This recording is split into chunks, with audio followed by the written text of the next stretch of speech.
Good afternoon, everyone. On behalf of Marfund, I'd like to extend a warm welcome to all of you to our webinar series. My name is Liz Herrera, and I'm the Communications Officer. It is a pleasure to have you with us today for our webinar titled Wealth Untold, a conversation with women protecting the reef. We are excited to share this space with you, and before we get started, we'd like to share a few logistical details.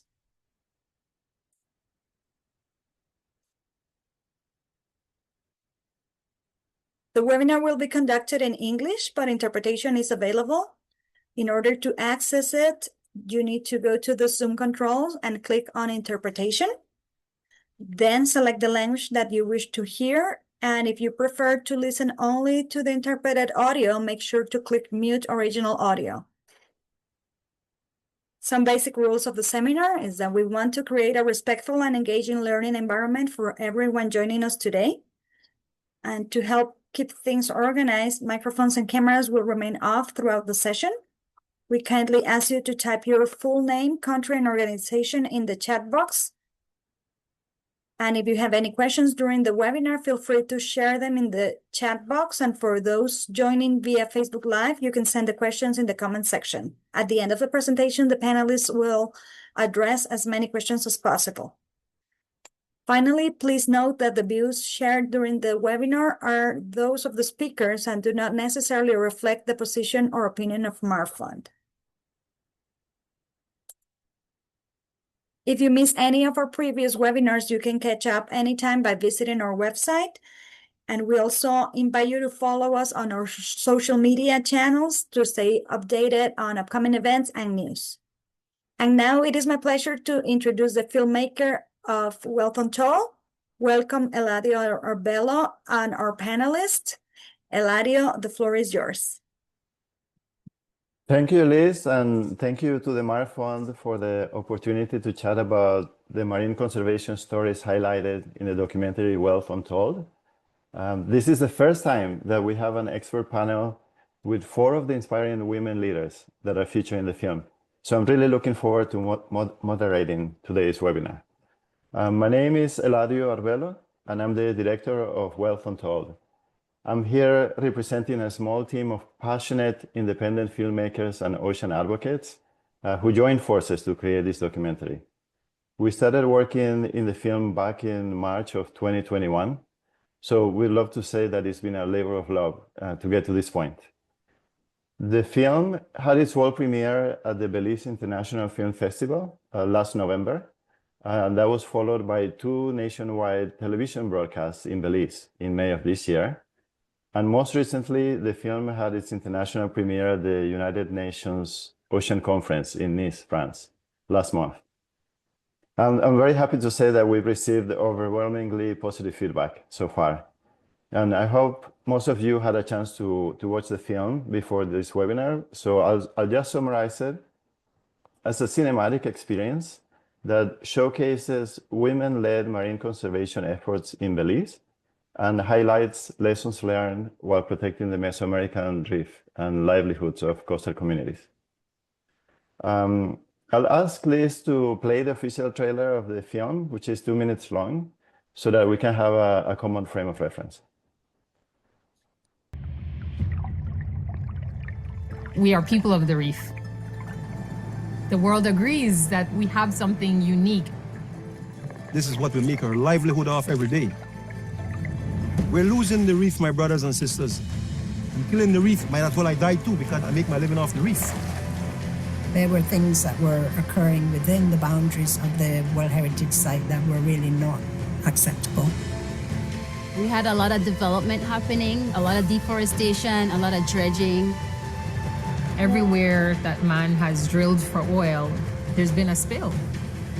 But there was also a concern about exotic species as well. We are simply moving in response as to what happened down here with the storms and the bleaching events. Belize, as a part of the Mesoamerican reef system, really shines as a beacon of hope. The reefs mean so much to the people of Belize because we always refer to our entire blue space as that wealth untold. The blue is seen as that space that provides the answers to many of our economic challenges. When we think about our blue economy, what we're trying to do is we're trying to find that middle ground between development and conservation. Because if you do not address the economic issues, you are never going to have success in long term with your environmental issues. I don't know necessarily that any of us got into it to be women in leadership. I think all of us are attuned to answering the call of leadership and wanting to embrace that constructive responsibility. It's what we call the peaceful revolution. Maybe it's just the qualities of female leadership, who knows?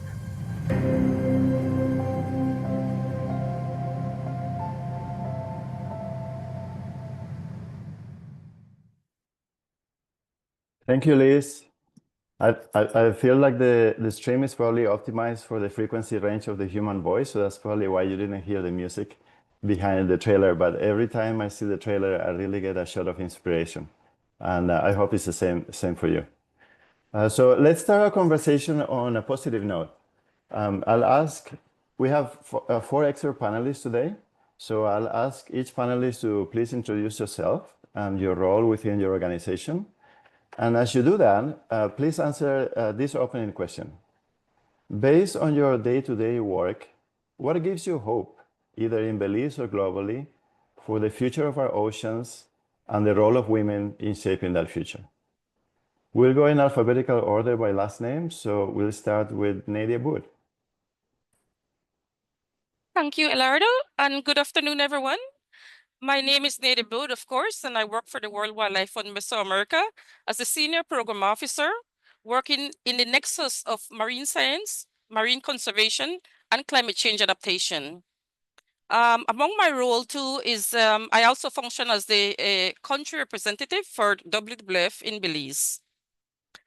In terms of the question, what gives me hope? This, of course, is a very impactful question for sure. What gives me hope is that, and oftentimes this is very challenging, is that we continue to make strides for coastal marine conservation. We are seeing people uniting for change. We are increasingly developing tools to help advise on conservation, on marine conservation or ocean conservation. And there is also demonstrative successes in the power of collective actions. We are also seeing that women are also increasingly pioneering solutions for ocean governance. And I foresee that women's voices will continue to shape the future of our oceans nationally and globally. In particularly on the global level, I love seeing initiatives like the Women for Oceans that are working to elevate women's voices and promote gender responsive policies. Thank you for the question. Thank you, Nadia. Janelle, all yours. Hi, everyone. Good evening. Thanks. I think I've been leading the team here at Oceana since 2014. And I think from day one, for me, it was the people I was working alongside, like my colleagues here today, people I was working with here at the Oceana team, but most importantly, the people in the communities, particularly the young people, and just seeing them embrace their role and responsibility for being stewards and seeing that connection in ways that I think maybe has gotten lost or blurred in some quarters, but because they live it and they see it and they know that, you know, they have to be a part of it if they want to continue to see it and really to fall in love with it every chance they could. That gives me hope because it means, you know, we all know the bad actors are counting on us to give up. But when we draw that hope from each other, then we keep going. So that gives me hope every day to show up and keep going. Thank you, Janelle. Rachel? Hi, I'm Rachel Graham, and I'm the founder and director of Mar Alliance. And really our role is to try and restore populations of endangered species in the sea, and doing that with coastal communities, primarily traditional fishers. And I tell you, I have to echo what Janelle said. It's the people who give me great, great hope. I've seen huge shifts in attitudes, in stewardship over the nearly 30 years that I've been working in this sector, and in Belize in particular. I work very specifically with sharks and rays, a whole host of fish and megafauna, but sharks and rays. And as everybody knows, sharks get such a bad rap.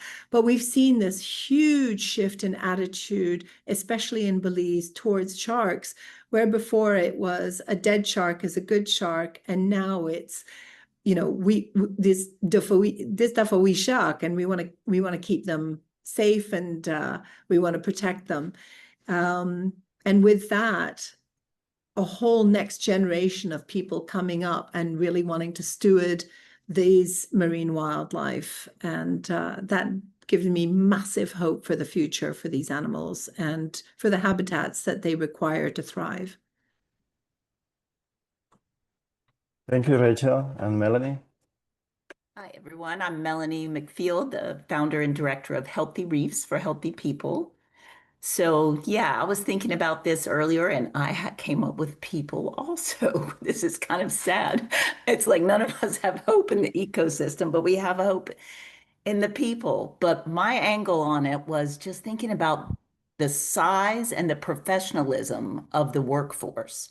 So when I first came to Belize in 1990, there was one managed marine protected area. So I worked for Hol Chan. I was the one female at the Hol Chan. Janet Gibson was at Fisheries. There were two females there in the field component.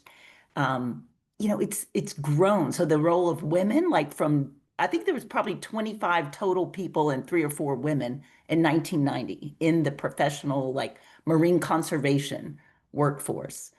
One MPA managed, and now look at it. It's huge. We have, and it's gotten so professional, and with the universities, and people are getting, you know, more training, more degrees. Everyone's coming back and applying this. So I feel like we're really on the cusp of something's going to change on the management side, on the policies, on what we're going to be able to turn over locally. Well, for Belize, the big threat of climate change is the one that's really bothering me now, but that's kind of outside this wheelhouse. So it's almost a perfect consensus. It sounds like people and community are what's bringing hope to all of you. So maybe let's start the conversation with that topic. And it's more a question about engagement. You know, a frequent thought throughout the film is that community support is vital to successful conservation. How do you engage and inspire others to actively support the marine conservation efforts that you're leading? Any lessons learned on how to motivate community members to care about conservation? And this time, anybody who wants to start can take the floor. I guess I can provide some feedback here.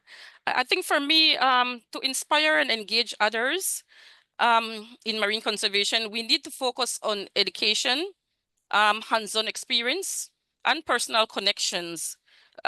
We share, at least in our work, we try to share about the importance of the marine ecosystems through workshops, through talks, through social media even, while providing opportunities for people also to get involved in a practical manner, through citizen science, for example, you know, building their capacity so that they are able to play a role in terms of monitoring the ecosystems, helping to restore the ecosystems.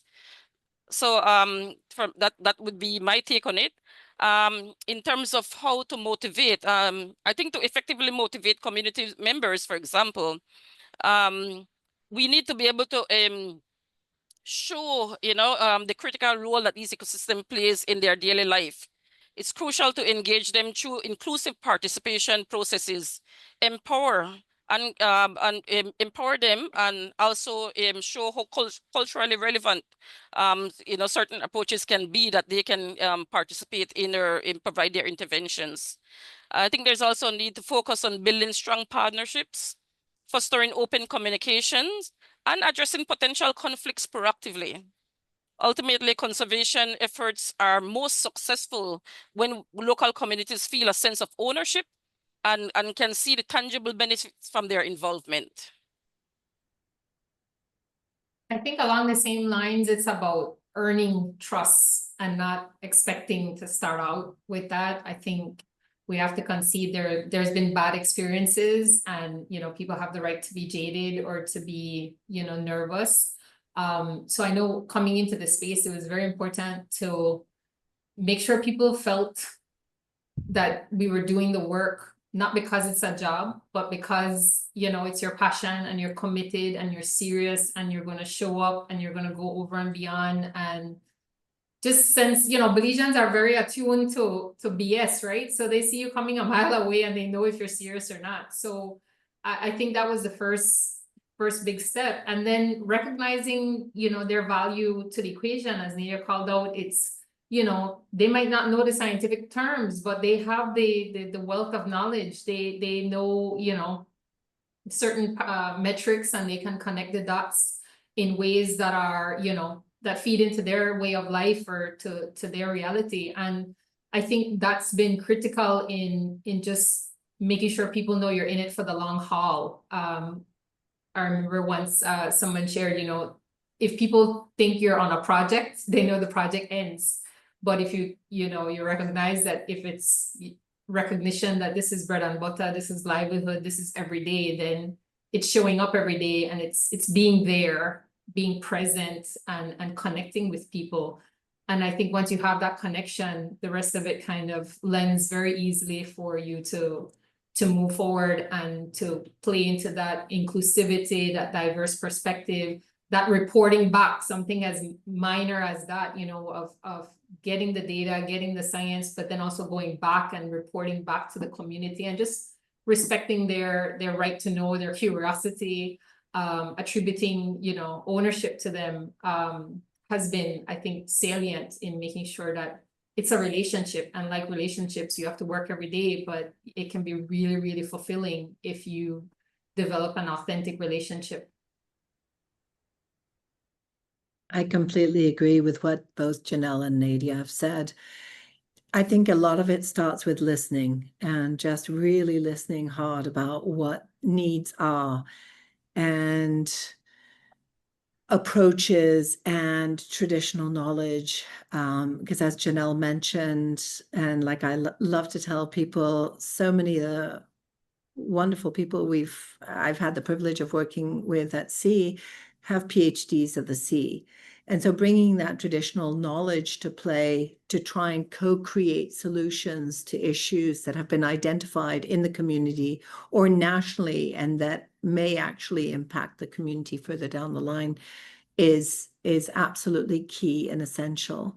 And ensuring that whatever is co-created, that ownership stays locally. There's a really, really strong sense of ownership because that's what's going to sustain conservation activities or measures, approaches over the long term. And just as Janelle mentioned, it is about relationship building, and it's sustaining that relationship, is showing that you're there as a constant, that you can be relied on, and through thick and thin. And that you're not just there for a project, you're not just there for a species, you're there for their benefit as well. COVID was a really good example of that. Many of the conservation community rallied to support communities during the COVID period who could not sustain themselves. So yeah, relationship building, co-creation, valuation of traditional knowledge, and ultimately seeking really a triple win, because I'm going to go back to the conservation aspect. It's a win for people, a win for wildlife, and a win for conservation. And it's finding that special centerpiece that is so critical to sustained conservation over the long run. I would just add, I mean, you guys have basically said it all, but just to add that I think communities also value when the NGOs listen and take action, because sometimes it's just the communities see what's going on in the field. There's like environmental onslaughts of something illegal happening, and they just really want someone to listen that can get in the doors of the policymakers or the regulators that can say something, or the media to get it on the news. So I think we kind of serve, it's both ways. We listening to them and hearing their concerns. We talk about what we see in the field from the scientific side, but we also listen to what they say that's actually happening and that's often the more, emergency type situations that we can really help them. And I think that helps build that trust. And yes, you have to be there for the long term. I think something to add to that is that we all in this call, because we're sitting in this call, we have access to a computer, to a phone, and more, we are in a situation of privilege. And it's that privilege that allows us to help build bridges with funders or politicians or decision makers. And just like Melanie, just like you said, is, to turn listening into action. And we have a duty. We have a duty to do that because, in fact, we also have that privilege of sitting in this particular position. Yeah, we also have the opportunity to help elevate their voices.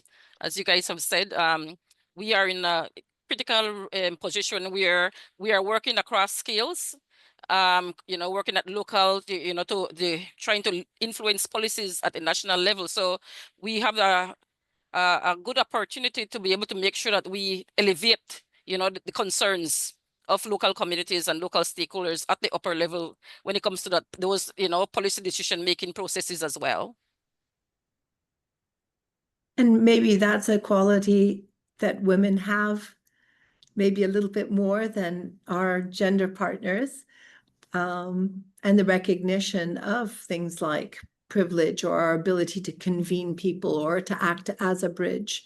Because I know, Eladio, that was one of the questions that you'd had. It's like, what makes our role as women special in the realm of conservation? Yeah, which is one of the themes in the movie that we're showing what are the features that you as leaders, women leaders in conservation have shown, which is collaboration, participation, giving everybody a seat at the table, listening to what they have to say, and creating consensus overall. So yeah, thanks for those answers. You're basically summarizing the main message of the film. Before I ask the next question, I just want to make sure that everybody knows that we are encouraging an active participation in this webinar. So if you have any questions for any of the panelists, please write it down and we'll incorporate them into the conversation as we move forward. So yes, Rachel, so going back to that, the theme of women leadership. I hope I'm not spoiling the movie for anybody that hasn't seen it, but one of the main messages in the film is that, marine conservation efforts in Belize are mostly led by women. For each of you, how do you see your role as women leaders in marine conservation, and what kind of lessons would you share with young women who may want to follow a similar path? I could get us started. I feel like I'm the one of the babies of the bunch in terms of coming in, and I know as a young journalist, I was interviewing Nadia about mangroves and Melanie about reef health and Rachel about sharks and Nicola Will about manatees. And I think that was such an important aspect of it, of seeing women in leadership, not because they were women and this was a token role or this was, something to be checked off as a box, but because they were leading and they happened to be women and they were getting the work done and they were seeing that momentum being built, pioneers like Janet Gibson forging the importance of marine protection, getting it legislated, and just really driving home the message that we are a part of the environment, not a part of the environment. And I think for me, I think that's where I think the gender perspective does come in terms of seeing opportunities for cohesion, inclusion, and collaboration. from women who, you know, wanted to get it done. It wasn't about getting recognition. It wasn't about getting accolades, but it was about getting the work done and realizing we could get a lot further together as opposed to trying to go it alone. So that's been critical. And I think for young women, what I do concede immediately that it's so important to have your reservoir, your base, you know, where you can plug in and recharge when things get difficult. And that can be your girl group, that can be your boys, that can be, you know, getting in the water, whatever it is, because I do feel we have to call out that is not always welcomed, and that's very intimidating in some quarters and dismissive. And I think, you know, the divide and conquer tactic is used because it's effective, and, you know, sometimes they'll play into these narratives and try to pit women against each other and you know, cause division where there should be cohesion. So, you know, but if you keep going back to that and realizing that's not everybody, that's not all men, that's not all women, and just knowing that, okay, well, you know, you'll find your crowd, you'll find your people, and you go from there. And, you know, every day is a new day to do that. But it's so important to have that space and someone to hold that space for you when you need it, and to be that space for others when that time comes. So camaraderie in a nutshell.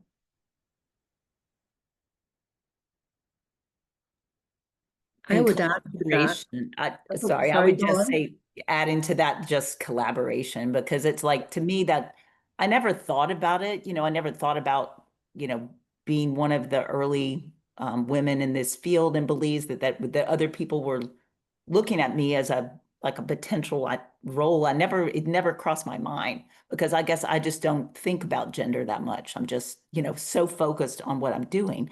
But, you know, I've become more focused on it now, or more aware of it now. And I think just if we can embody those ideals, you know, the things that we just talked about, you know, and the sense of collaboration and equity and giving everyone a chance to speak, that, you know, we want it to percolate into the men in the room too, right? So, and it can, and it is, and it's this whole, you know, the way that we are becoming more inclusive in everything in life. So I think that's what it's kind of the ideal of the feminine ideal is what we're trying to embody in all the work, and everyone's invited.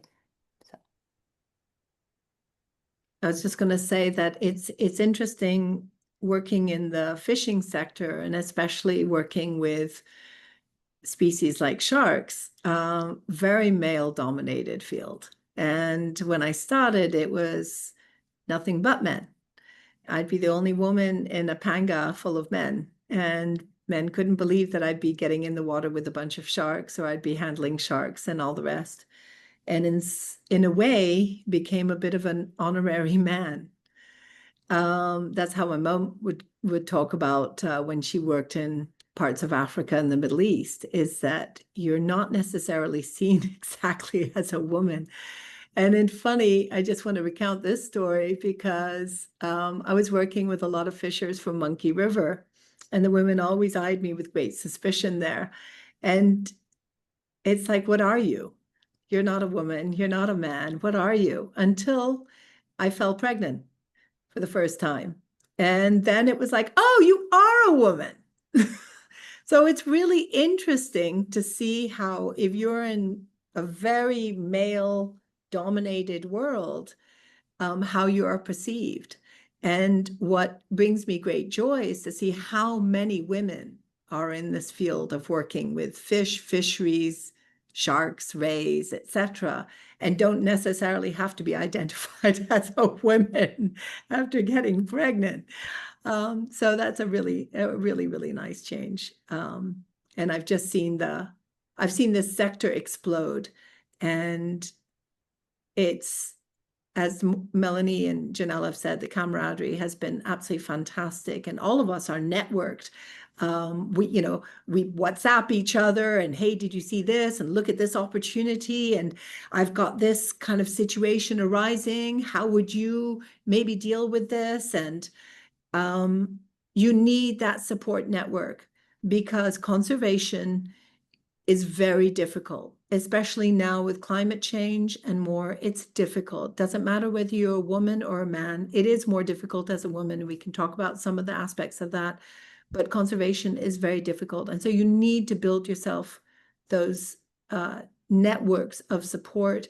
And if you are a young woman who decides they want a family and to be a field conservationist as well, you absolutely must ensure that you have a very robust network, because you need to hand off either your babies, or if you don't have babies, your fur babies, to somebody else when you're out in the field doing work. And so I always say you can have it all, you can do it all, but you need to build those networks.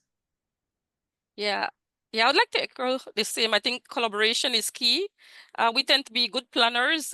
We like to create coalition because we figure that, you know, there's power in numbers. And so we tend to embrace that. I think for us too, you know, as women, we also think about making space for the future generation. We are doing this now, but we won't be around always. No? So we have to start thinking about the future and who will take this, you know, take up the beacon after we are not around, no?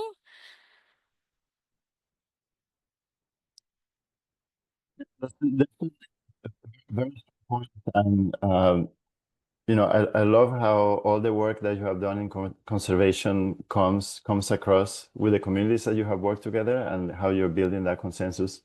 And I think that's to provide some context on kind of the work that you're currently doing. Maybe we'll talk a little bit about priorities so that we can combine the field of conservation with the field of leadership.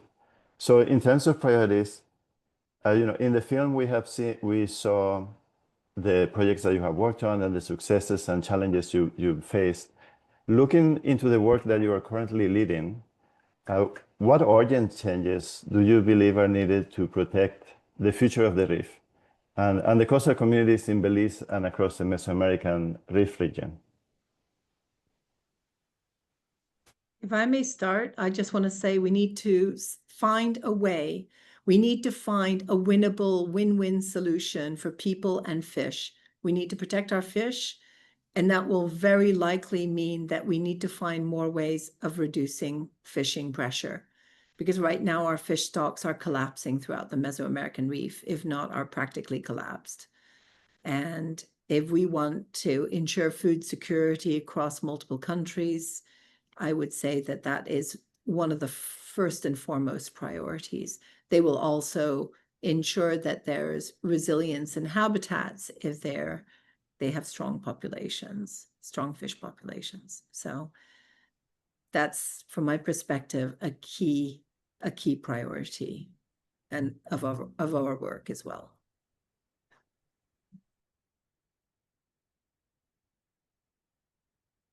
I think for us, I think we believe that all hands need to be on deck. Everyone has a role to play when it comes to ensuring that we can do effective conservation, that we can undertake sustainable management of our resources, from the kids in school to the local community member to a fisher to a tour guide. We need to just make sure that we build our networks.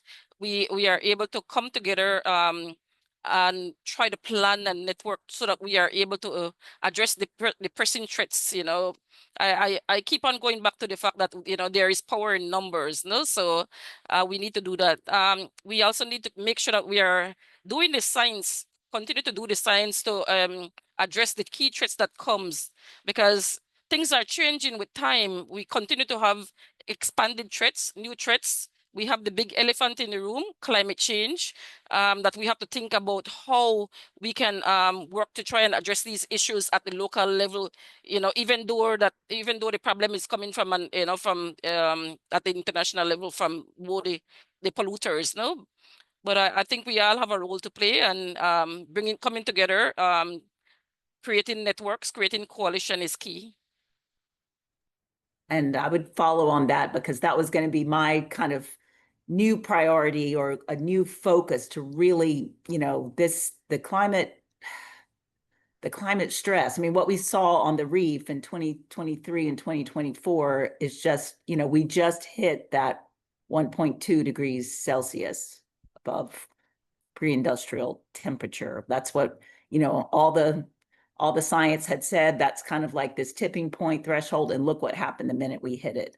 I think we need to figure out a strategy where the power of all these voices of all of the people in the Mesoamerican Reef and in the whole world, honestly, the tropics, where, you know, it's not for the majority of it, it's not countries that are producing much of the greenhouse gas emissions, but they're feeling the impact in the predicted loss of this ecosystem. I mean, it's hard to say it, but that is what will happen if something doesn't change very dramatically. So we need to be more dramatic and push that envelope a lot harder, because it's not even like an elephant in the room anymore. It's like the elephant sitting on your lap, which is not very comfortable. The elephant is on fire. Yes. Yeah, I mean, I go often to, we can't keep doing the same thing and expect a different result. And I think along with changing the narrative of, you know, climate change versus using climate crisis to emphasize, I do think it's shifting the narrative and getting people to internalize that when we say things come through political will, of redefining that in our minds, of that's not necessarily the people that we've been kind of programmed or in a tradition of thinking, but that's us.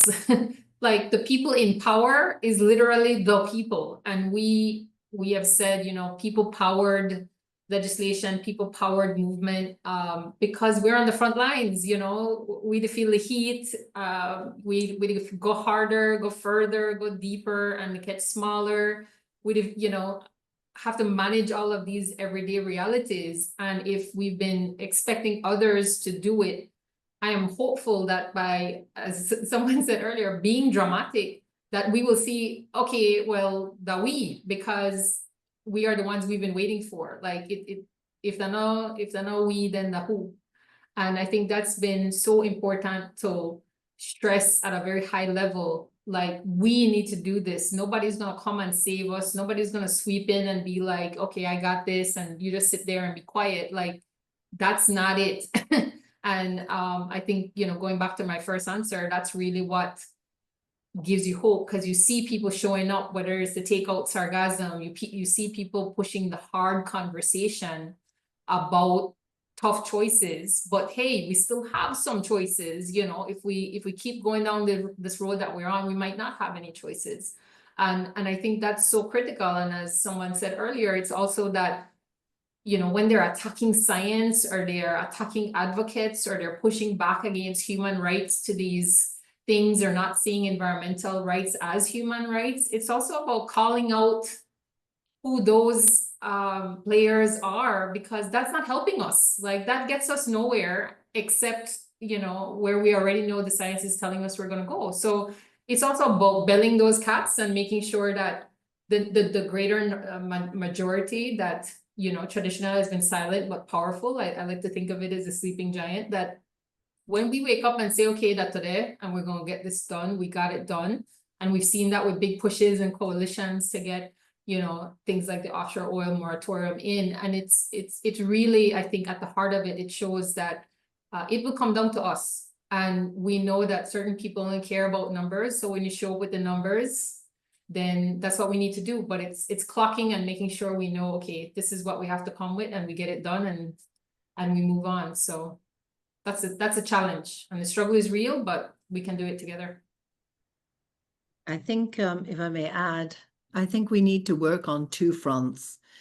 We need to keep pushing very hard and push back and gain this convening and coalitions and push back against further damage from climate change. But we are on a trajectory that we're probably not going to see huge changes within our lifetime for everybody sitting in this particular Zoom. So what we also need to do is be very cognizant of how do we build resilience? How do we build adaptability not just in the systems and species we work with, ensure that they are more robust and they can, you know, they can outmaneuver some of the more dramatic aspects of climate change. But also us, we need to make sure that we are as resilient as possible, because like Nadia said, we need to be able to pass on strong adaptability and resilience to the next generation as well. That's part of our succession, and we need to galvanize hope and resilience in the generations to come. So two-pronged aspect. Yes, push hard. We are the people who can make the change, but the change will probably not be for us, and we need to recognize that. We are working now for the next generations. And I think that is also, I think that's also a very strong quality that women have, is that kind of altruism towards the next generation. Whether it's a maternal instinct or whatever, I'm not sure, but. And so to follow up on that idea of changing the narrative, you know, to support the next generation, you know, the film, typically we hear we're in a crisis from the climate point of view, and we hear the bad stories, but the film is trying to show what can be done. It's trying to show hope. It's trying to show a positive potential. So that comes to a question of messaging. We're trying to send a message to our audience, and to your audience also, to the people that are working in your organizations, that there is hope to make an impact. But the question is, how do you go about tailoring that messaging in your organization? Do you use more scientific data to drive your point? Do you rely on human emotions? Like how do you go about balancing all this information and emotions to try to convince the people that need to be convinced to make a change? I guess I can take this first. Essentially, I believe that audiences are generally more moved by human emotions than by scientific data alone. While data can inform and provide a foundation, it's the emotional connection that often drives engagement, empathy, and ultimately actions. Such would appeal to, if we appeal to the emotions, such as empathy, hope, or even fear, we can create a lasting impact and inspire change more effectively than presenting whole hard facts. But I also want to make sure that I mention also, as an organization, WWF is, you know, we are very science-based. We are a very science-based organization. So whatever interventions we do, whatever conservation projects we undertake, we make sure that it is informed by science. But it's not purely the science, but how we share the science as well, no? So we have to be able to share that science in a way that is digestible to the audiences that we are reaching out to. Like, for example, local communities and local stakeholders, we have to be able to share it in a more layman's term, maybe the use of graphics. So we have to think outside the box of how we communicate and engage. Yeah, and I think that's, you know, back to the collaboration when you've talked to your colleagues and you kind of come together with a consensus on, yes, this is what we feel comfortable saying based on the science. Then you go forward with a story, a communication that's more visual and more emotional and has photos, and you can really tell the story in a way that connects more on the human emotion. But then, you know, it's like 20% science, that's the foundation, and then the whole big story and the photos and all the space that you're taking up is more of the emotion, because that's the only way we're going to get the movement going, and that's what we need.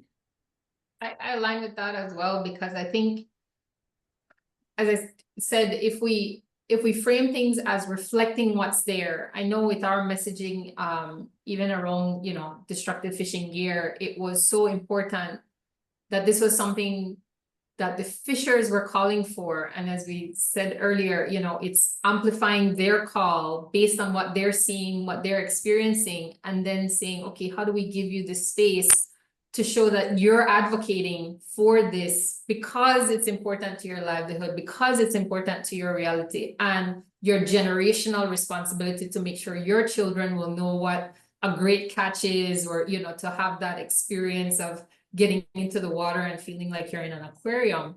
And I remember one of the fishers, Mr. Eloy Cuevas, you know, very poignantly saying, you know, if we don't take these conversations and push for these things, even though it's complicated, even though it's hard, he says, you know, the people that are coming in, you know, he was talking about illegal fishers and encroachment and, you know, all of those issues. And he said, you know, those people are going to go home. You know, we don't have anywhere else to go. Like, this is our resources. And if we don't do that, and it really resonated with us as an entire team, because that's what it's about, right? It's about making sure that we have that ownership, and we're seeing these resources as being part of who we are, our identity as Belizeans, that, you know, we gotta see, we want fresh fish, and we, you know, we want all of this, and knowing that when we're respecting the seasons, we're doing it for our benefit, not just because, you know, there's a big stick approach, that there's been this community buy-in. And I remember Melanie's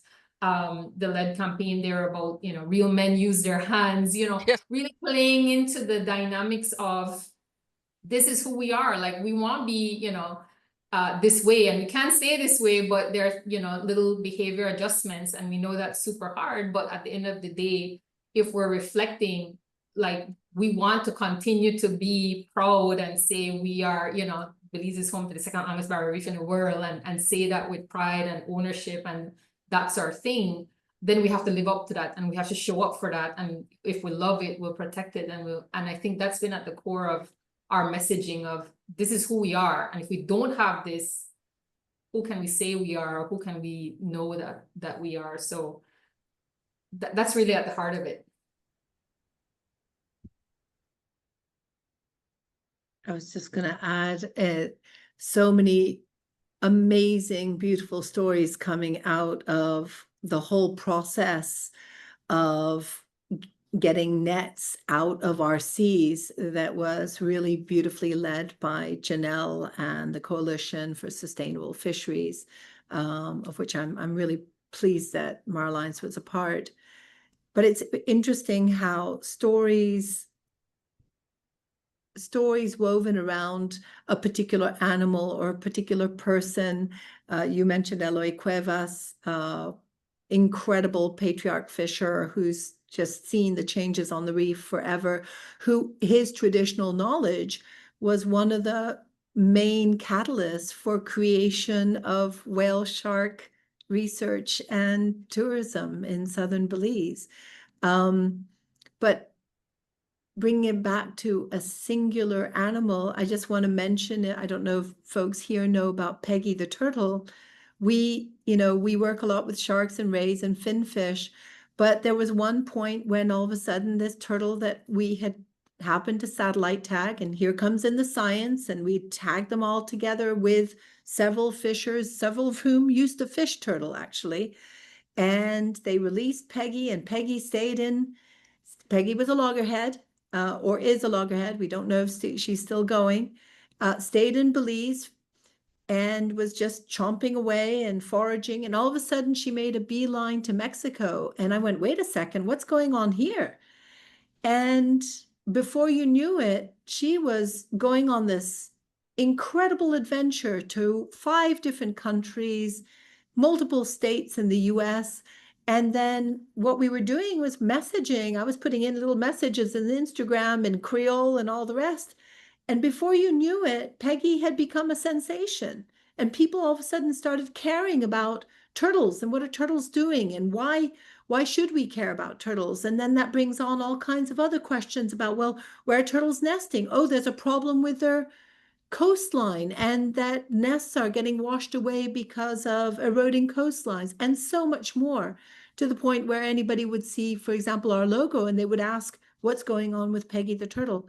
So there's ways of messaging much more information, some of it scientific, some of it brought together with traditional knowledge through the lens of an animal or a person. And I've found that to be incredibly powerful and something that people love to hear about again and again. A singular shark, a singular person, a community, and more. So those are some of the more, I think, palatable ways of being able to convey some of the harder truths of climate change, impacts to conservation, and more. I agree 100%. I think emotions play a good is a good tool to communicate all this information. And as they say, when you're time flies when you're having fun. We're already at the top of the hour, so we'll extend it just 5 more minutes. And I want to make sure we get a chance to answer Gabriella's question from WWF Mesoamerica.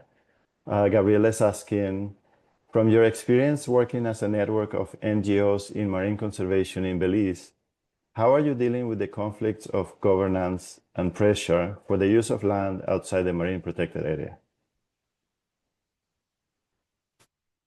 Somebody could give a brief answer.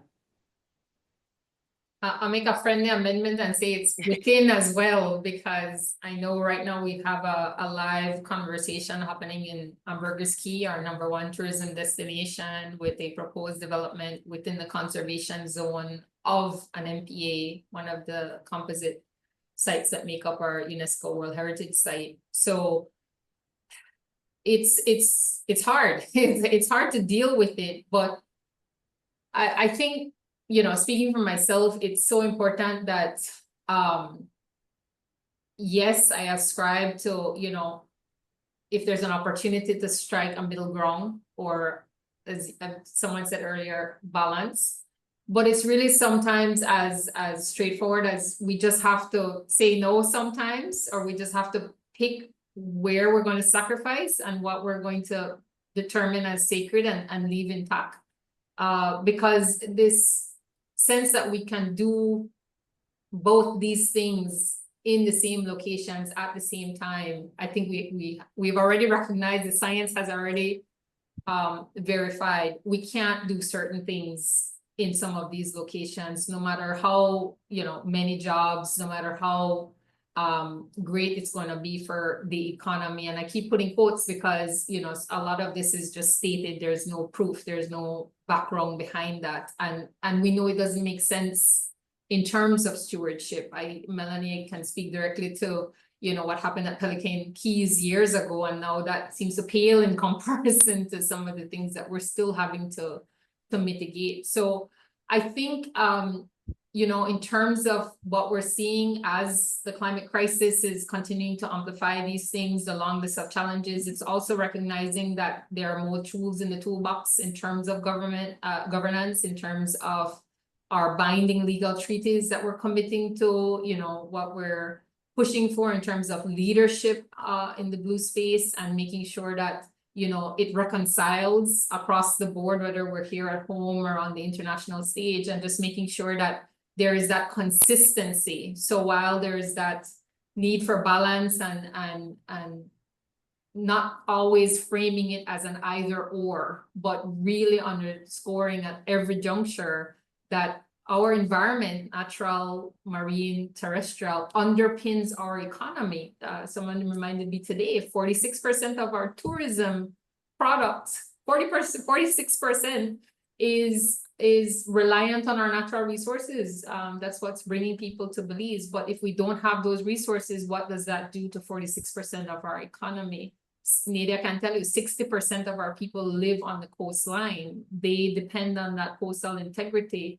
And we have to reconcile that if we don't, you know, have those buffers and have those ecosystems, whether they're sequestering or they're offsetting wave energy, what does that do to us in terms of crisis 6 months out of the year in hurricanes? So it's hard, and again, we have to keep coming at it different ways until we get that across. But I guess me personally, this constant either or isn't working, hasn't worked, will never work.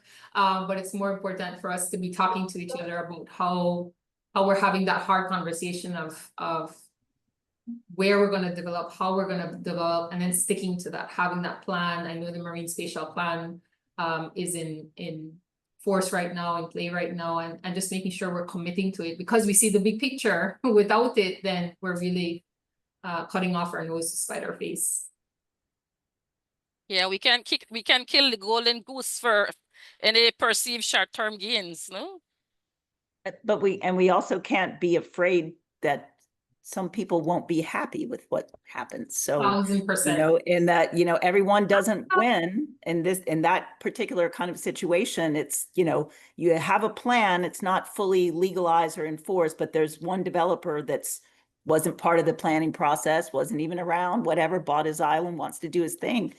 It's okay for them not to be happy. And they try to bully, and a lot of it is kind of like bullying tactics and, how to deal with a bully. We're all kind of seeing that play on the world stage. So we need to, take those lessons and fight. I would say also that, when it's really time to fight and, but we got to know which one's going to work with which of the fights. We need to bring out the heavy artillery on some of them. Well, and this is where really kudos to the Belize network of NGOs as well. That's really helped bring a lot of the NGOs together to be able to have sometimes the heavy artillery that's necessary. And, kudos to folks like Dr. Elma Kay and more who really help bolster the Belize network for NGOs. One thing that I just noticed is that so Melanie, Nadia, and I would probably add Lisa Carney from Fragments of Hope. We're all interstitial NGOs. So we're not based in any one particular NGO. We work across the outside and inside spheres of our marine realm in Belize. So inside the marine protected areas and outside. And so a lot of the time working with the communities that we work with, we're able to help raise the alarm, accentuate the voices from communities. And this has been absolutely key to have not only our NGO manager partners, but also these interstitial NGOs like ours who are able to work together with the marine protected areas and the Belize network for NGOs to really raise alarms and to really push the movement forward for conservation. So it's quite a network. It's an incredible network, and it's mainly women. And on that note, we'll wrap up the conversation today. Thank you, Rachel, Janelle, Melanie, Nadia, not only for being here, but for all the important conservation work that you're leading in Belize and the Mesoamerican Reef. Thank you again to the Mar Fund for this opportunity to chat more about these inspiring stories, which are featured in Wealth Untold. If you haven't watched the film yet, it will be available until Sunday, presented by Mar Fund. And we also encourage everyone to sign up for the film's mailing list at wealthuntoldfilm.com, so you can stay in touch with the progress we're making with the film and also receive future invitations to special events. I'll pass it on to Liz. I just wanted to close with a special thanks to our panelists and to Eladio and everyone involved in creating this thoughtful documentary. And thank you all for joining us today and for your participation. We look forward to having you in our upcoming webinars. And you can rewatch this session on our website and follow us on social media. Thanks again for joining us, and until our next time.